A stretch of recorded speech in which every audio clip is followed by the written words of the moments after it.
Hey guys, Josh from Sportitude and it's shoe review time and it's DS Trainer 24. So this shoe here is going to be a new shoe in the ASICS running family come the first half of 2019.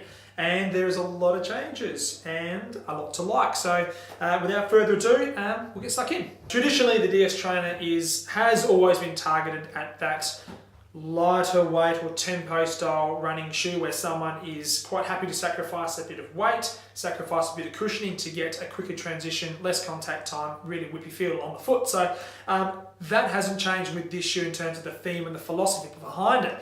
However, the engineering has. So what we've experienced with 22 and 23 DS Trainers in comparison to where we're at with the 24, a lot has changed.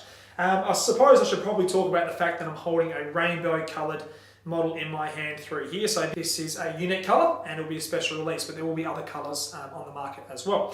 So with all my shoe reviews, I do like to start from the ground and work my way up. So when we're talking outsole with the DS Trainer 24, there's a lot to talk about through here. So again, it's not necessarily targeted at a true heel striker. However, they do have a little bit of support back there for someone who does drop that heel down and make that first point of contact. As we're coming through here, it's got that full ground contact underneath the shoe with the outsole config. So therefore, someone dropping that sort of mid-foot to potentially forefoot transition, you're going to get plenty of contact with the ground, which is great philosophy. So what we got through here is a little, almost like a truss tick beam. So essentially we've seen in shoes gone by where we've split the heel and the forefoot with a truss tick device. However, engineering has evolved. In the last couple of years, we've seen more and more brands remove that truss tick beam away from their shoes for a number of reasons, potentially to reduce weight and also provide a little bit of plusher feel for a midfoot striker. So that beam, however, through here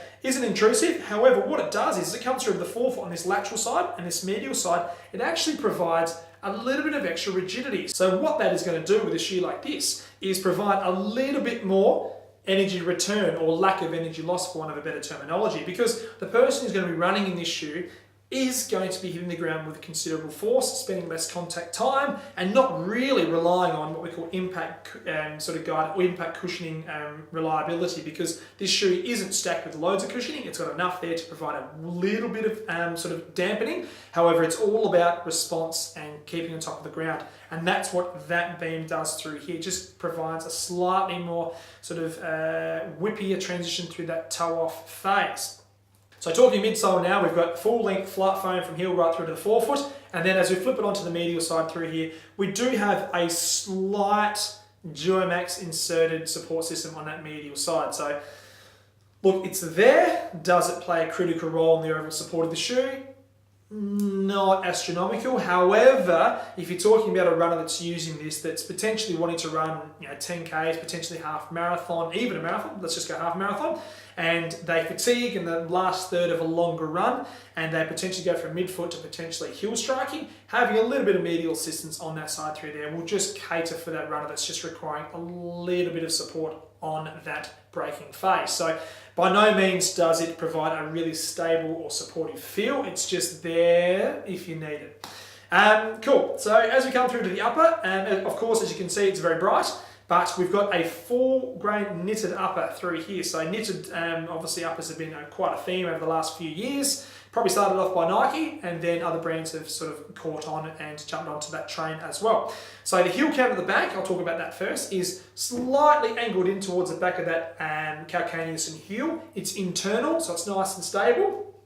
As you come through to the midfoot, yes, it's knitted, but on top you can't see this. I'm not going to do it any justice, but there is a couple of what we call overlays, which just provide a little bit of extra support. Now, the reason they're there is because the knit isn't overly stable. I shouldn't say it like that. It's a strong hold, but it's not overly stable. So if you didn't have those overlays, what you would find with a shoe like this and the runner that's hitting the ground with that amount of force, you might have a bit too much movement on top. So again, I've been for a few runs in this shoe, and I can certainly say that that overlay support or that change in the knit is actually nice and stable through that braking phase.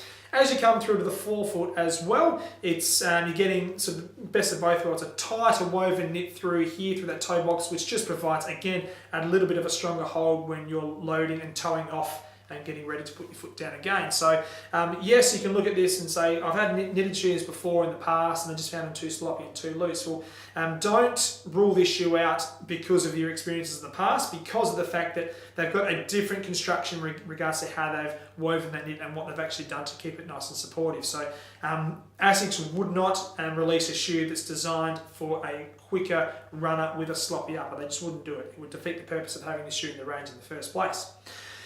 I do want to touch on the breathability of this shoe, because the knitted upper, like when you look at it, it actually looks potentially kind of hot because there's not that open breathable mesh which you see in potentially the other ranges on the wall. But my first run in this shoe, my test run was on road. It was 5Ks, nothing over the top. It was 33 degrees, so it was a kind of a warm day, and I was wearing a 2XU Vector sock. So my favourite running sock at the moment, 2XU Vectors, so drop a little link in the video below. That will change potentially in a few months, but at the moment I love 2XU Vector socks.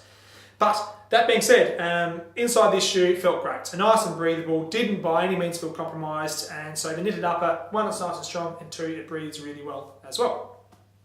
So there you have it, guys, the DS Trainer 24. As I said before, it's going to be a new shoe, 2019.